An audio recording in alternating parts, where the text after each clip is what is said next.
la bienvenue. Bonjour Madame. Comment vous allez? Je vais très bien. Installez-vous. Merci. Bonjour Madame Lechevine. Bonjour. Je vous remercie encore une fois, malgré votre agenda très chargé. Vous avez eu le temps de me recevoir aujourd'hui. Et pour moi, c'est un honneur d'être encore, je ne sais pas, la 1e fois reçue voilà, au niveau de l'hôtel de ville, et cette fois-ci Bruce City, pour voir avec vous, dans le cadre du forum que nous organisons donc, en octobre, du 2 au 4 octobre, sur Europe Africa Investment. Et le fait que vous aviez toujours été là depuis les débuts, pour moi, je pense qu'il y a une histoire à raconter. Pourquoi Crédassure? À chaque fois qu'il y a une activité Crédassure, parce que vous ne pouvez pas voilà, perdre votre temps à venir. C'est que voilà, il y a quelque chose aussi qui vous motive par rapport à votre vision. Mais avant de passer par là, moi, j'aimerais aussi voir avec vous la vision que vous avez par rapport à l'entrepreneuriat de la diaspora africaine, ici en Belgique. Déjà, je trouve que la diaspora africaine doit s'affirmer économiquement. Et le meilleur moyen de s'affirmer économiquement, eh bien, c'est d'entreprendre, c'est d'investir, c'est d'être indépendant, et c'est de créer une activité soit qui existe, ou soit qui n'existe pas. Et vous savez, on a démontré en fait que il y a beaucoup de discrimination à l'emploi en Belgique et que les populations subsahariennes sont vraiment les plus discriminées.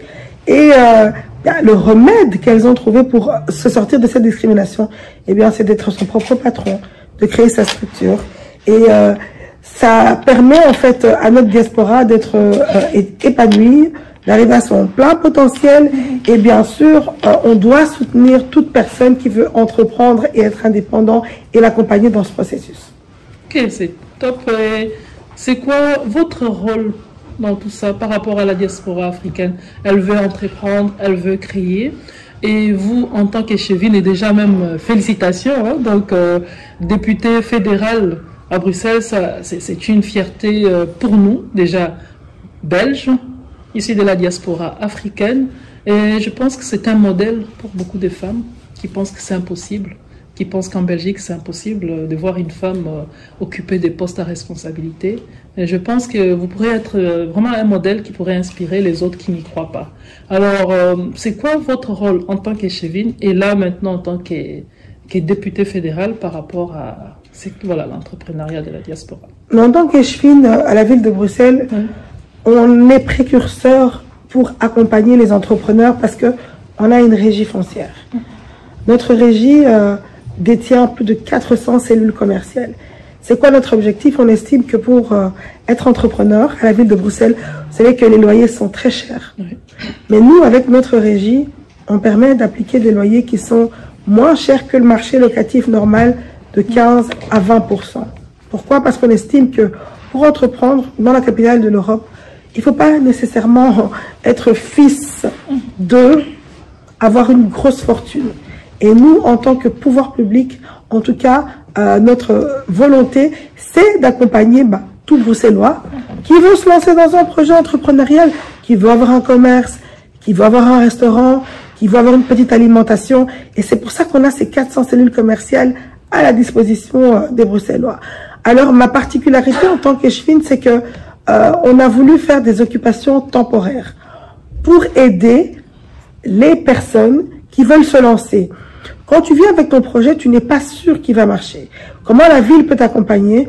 Eh bien, c'est en te permettant d'avoir un pop-up pendant 1 mois, 2 mois, 3 mois, qui va te permettre de lancer ton activité. Je vous donne un exemple pour ceux qui y ont été ou qui n'ont pas été. Pour l'instant, par exemple, à la place du jeu de balle, on a Aude Lomponda qui a sa galerie, l'espace Mahon, parce que c'est une artiste peintre et on voulait lui laisser un espace où elle peut produire, vendre ses toiles, se faire connaître, pour qu'elle puisse tester, pour savoir si j'ouvre ma propre galerie, est-ce que ça va marcher ou pas. Et nous, en tant que pouvoir public, eh bien, on donne la main aux entrepreneurs pour les aider de telle façon. On l'a fait avec plusieurs entrepreneurs et à chaque fois, eh bien, c'est marqué par un succès. On a également une structure qui s'appelle l'ASBL Entreprendre à Bruxelles. Cette ASBL accompagne vraiment les entrepreneurs au quotidien. Quelle démarche vous devez faire sur le territoire de la ville de Bruxelles pour avoir un commerce? On a également un centre d'entreprise, le centre d'entreprise d'Ansar. C'est un lieu où vous pouvez également aller tester votre projet commercial. Je travaille aussi également avec une ASBL qui s'appelle The One Community, qui a un espace de coworking, mis à la disposition des entrepreneurs, des associations qui ont envie d'avoir un espace de travail. Donc, il y a plusieurs possibilités pour tout justement accompagner les personnes qui ont envie de se lancer. Et c'est vraiment à ça que on a pu s'exercer pendant ce mandat. Ah oui, impressionnant. J'ai entendu parler, voilà, Madame Aude Lopona m'avait invité, je crois, la semaine passée. Elle avait une exposition. Elle m'avait dit qu'on lui a donné une possibilité d'exposer. Je trouve ça quand même impressionnant et vraiment merci au nom de la diaspora de penser à soutenir toutes ces initiatives parce que c'est pas tout le monde qui a les moyens pour s'élancer et surtout ici à Bruxelles, on sait que les loyers ça coûte énormément cher et le fait d'offrir à ces différents entrepreneurs un espace, je pense que c'est quelque chose qui pourrait aider à s'élancer et en tout cas chapeau, donc merci pour tout ce que vous faites pour soutenir les initiatives de la diaspora africaine. Et à part ça, comment vous pensez que voilà, tous ces entrepreneurs de la diaspora africaine qui entreprennent ici peuvent contribuer au développement de leur pays d'origine? Déjà, en termes de chiffres, vous devez savoir que à Bruxelles, plus de la moitié des entrepreneurs, ce sont des personnes d'origine étrangère, pas des Belges de souche. Ça veut dire que vraiment, c'est un vivier entrepreneurial Bruxelles.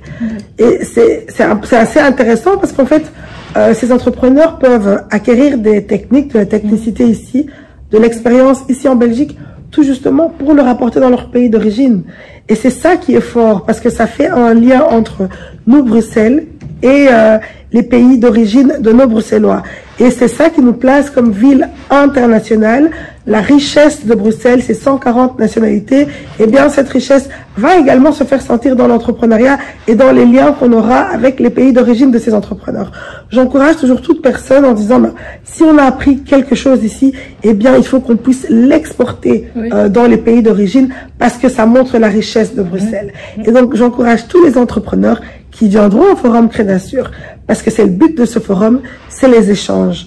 Et les échanges nous rendent riches, parce que tu viens avec tes capacités et ton expérience, et l'autre également vient avec son expérience, et c'est ça qui fait l'humain, et c'est ça qui fait la force d'un être humain, c'est pouvoir s'adapter et échanger. Merci Madame Léchevine par rapport à tout ce que vous faites. Et concernant Crédasur, depuis le début, je vous vois toujours présente et la première édition était un succès et vous nous avez offert une grande salle que voilà, Crédasur n'aurait pas pu se permettre de payer pour la première soirée des galas, la Madeleine, une salle mythique. Et je pense que c'est pas un hasard que vous avez fait confiance en Crédasur. Qu'est-ce qui vous a vraiment motivé à soutenir cette initiative? Et là, encore une fois, pour cette édition du mois d'octobre, vous nous offrez ces beaux cadres pour la journée officielle. C'est pas encore un hasard. Donc, je voudrais savoir pourquoi. D'abord, j'ai vu le travail de fond qui était effectué par Crédasur sans aide du pouvoir public. Et j'ai vu qu'il y avait vraiment cette force de mobilisation d'entrepreneurs issus de toutes les diasporas africaines. J'ai rencontré, par exemple, une personne qui venait du Sénégal. Et j'ai pu aller visiter la ferme de cet entrepreneur au Sénégal. Et j'ai vu que cette personne était là au forum Crédasur et que c'est tout justement parce qu'il y avait un beau cadre. Pourquoi offrir des beaux cadres? Parce que moi, je me dis que la ville de Bruxelles, on doit travailler tout justement avec les personnes qui sont toujours oubliées. Le patrimoine de la ville de Bruxelles appartient à tout le monde. Le patrimoine de la ville de Bruxelles n'appartient pas exclusivement à une seule communauté. Le patrimoine de la ville de Bruxelles appartient à tous les Bruxellois. Et pour moi, c'était important de travailler avec une structure comme Crédasur qui travaille avec tous les Bruxellois, avec tous les entrepreneurs bruxellois. Parce que lors de cette édition de la Madeleine, on avait pu voir qu'il y avait des entrepreneurs et entrepreneuses. Il y a beaucoup de femmes aussi qui travaillent avec Crédasur. Et la fondatrice, c'est une femme. C'est pour nous aussi un moyen d'encourager l'entrepreneuriat au féminin. Pour qu'on ait confiance en vous, il faut aussi que le pouvoir public vous donne les moyens d'avoir les moyens en fait d'exister et de faire un beau travail. Et c'est ça que qu'il est important pour moi en tant qu'échevine de l'égalité des chances, c'est de favoriser les femmes, l'entrepreneuriat au féminin, la diversité. Et toutes ces caractéristiques se retrouvent dans l'événement que Crédasur organise. Et c'est une fierté pour la ville de Bruxelles de travailler avec une telle structure. Merci Madame l'échevine pour toutes ces fleurs, ça me fait vraiment plaisir et ça me motive encore plus. Parce que vous le savez bien, on peut bien avoir une vision, mais être soutenu et encouragé, ça pousse encore à aller plus loin. Et à chaque fois, vos discours pendant les événements de Crédasur me donnent encore un boost. Je me dis, voilà, ce que je fais est quand même apprécié et je dois continuer à me battre. Et à chaque fois, vous n'hésitez pas. Donc quand vous pouvez, pour faire un geste, un tout grand merci pour ça. Et j'espère encore, en tant que marraine des Crédasur, on aura l'honneur et nous serons ravis de vous recevoir, vous accueillir encore une fois pour cette édition d'Europe Africa Investment. Et pour cette édition, elle est un peu spéciale parce qu'il y aura plus de 20 pays africains donc, qui seront représentés. Et là, j'ai fait les tours de plusieurs ambassades. Nous avons le patronage de l'Organisation des États d'Afrique centrale, du Pacifique et des Caraïbes. Et c'est santé qui nous facilite aussi pour atteindre les autres ambassades qu'on n'a pas encore dans notre, je peux dire, agenda. Donc voilà. Et nous sommes à chaque fois reçus vraiment avec honneur parce qu'ils apprécient aussi l'initiative. Et pour nous, en vous ayant en tant que marraine et la vision, le fait que vous soutenez la diaspora africaine, toutes les diasporas africaines, et je pense que c'est vraiment un bon mariage entre la marraine qui soutient l'égalité des chances avec les différents pays qui collaborent dans cette édition. C'est une fierté pour nous de vous avoir comme marraine. Je vous remercie pour la confiance et j'espère qu'ensemble, on ne s'arrête pas qu'au forum, on entre vraiment en action pour accompagner cette diaspora et la semaine prochaine, on sera reçu à l'Union européenne. Encore une fois, je défendrai, je parlerai de tout ce que vous faites déjà pour la diaspora africaine et je pense qu'on ne va pas s'arrêter là. Tout ce que vous faites comme travail, c'est déjà visible, mais ça sera encore plus visible. Il y aura beaucoup d'impact et j'y crois. Et merci pour la confiance. Merci à vous. On se reverra donc le 2 octobre à ce grand forum. Ouais.